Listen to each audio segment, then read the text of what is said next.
Okay, final little application really is to find our arc lengths or our length of a curve. And that's exactly what it is. If I have a curve of whatever description, the length of the curve between A and B, and by the length of the curve, I mean the length of a piece of string you're going to need to cover that curve exactly. Yeah.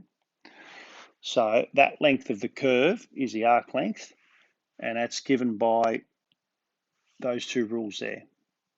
All right. So it's the integral between A and B, the limits that we're considering, the square root of 1 plus dy dx, or the derivative all squared, f dash of x squared. All right. Normally, there's a little bit of algebra that can take place to help simplify that expression before we apply our integration. So, if I want to find the length of the curve for the function at y equals x to the 3 on 2, so what does x to the 3 on 2 look like? So the cube is more dominant than the square root. So it'll act cubish, cubic more than square rootish. We'll call that 4. What would that be the point? 4, 8, wouldn't it? And 0, 0. What's the length of that bit of curve? So what do we need? We need dy dx. So dy dx is equal to derivative. So keep in mind, so it's 3 on 2x, take 1 from the power, a half. So I might even leave it in that form. So therefore the length is equal to the integral between a and b, which is 0 and 4, square root of 1 plus dy dx squared dx. Okay, so there's my f dash of x, square it, equals 0 to 4. So we get 1 plus, well, x to the half times 2 is just x, 9 on 4x dx, which is, tidy up a fraction more, take that quarter out here, and I get 4 plus 9x,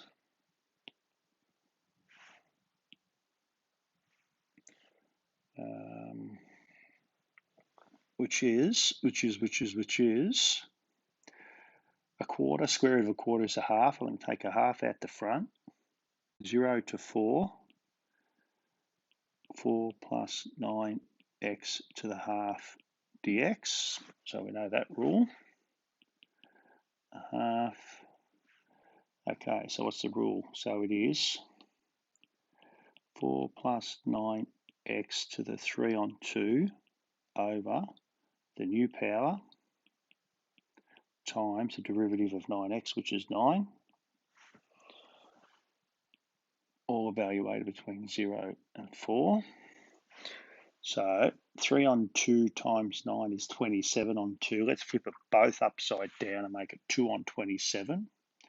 So I get 2 on 27 times a half outside of, let's substitute 4 in there, 4 plus 36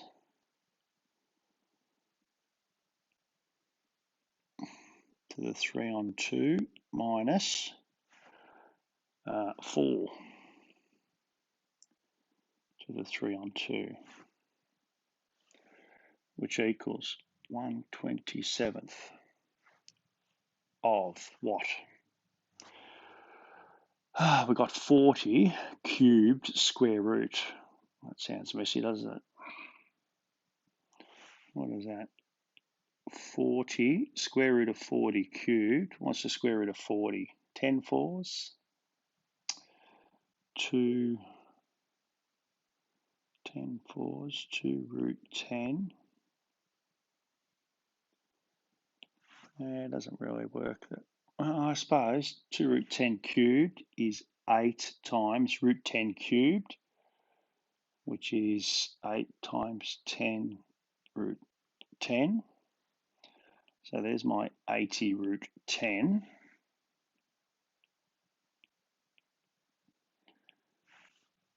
Minus, it's between 4 and 1. Anyway, I was lucky I didn't substitute that in. Read the question.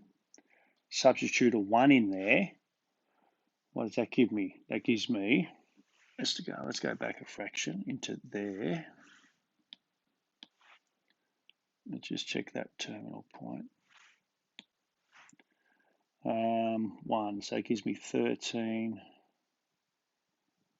to the 3 on 2.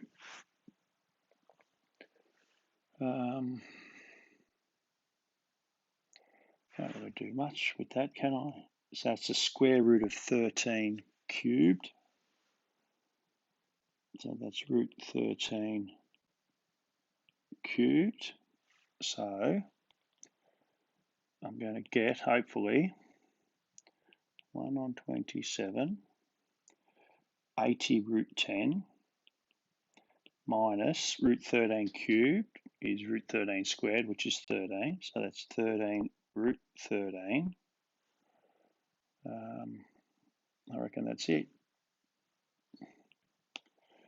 Which is the answer we'd get down there.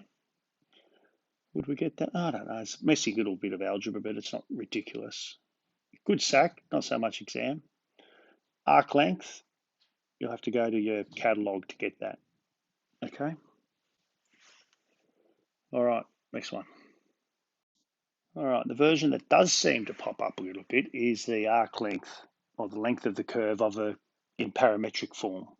Yeah, so x is f of t, y is g of t. And so then what's the length of that curve if it's given in terms of another variable? So you can just see there, it's just dx dt all squared plus dy dt all squared. So the derivatives of each of the individual functions squared, sum of them, then take a square root. This is where definitely we try and do some simplification first. So first things first, dx dt, the derivative of cos is negative sine t.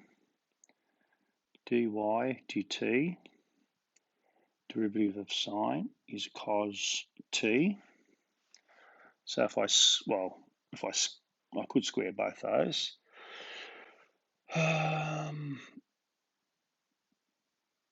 Between 0 and 2 pi, so I've got the length is equal to between 0 and 2 pi dx dt all squared plus dy dt all squared,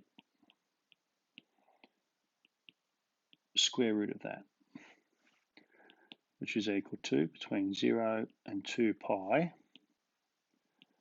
I get sine squared t plus cos squared t, and that's 1. So in reality, I get equal between 0 and 2 pi of 0 and 2 pi of 1, which gives me the integral between 0 to 2 pi of t, which is equal to 2 pi. Probably makes sense a little bit, doesn't it? Because if x is equal to cos t and y equals sine t, x squared plus y squared equals 1. So that parametrically describes a circle. The circumference of a circle is 2 pi. So it ties in, doesn't it? But this expression here will typically simplify to make that anti-differentiation quite straightforward. All right, off you go.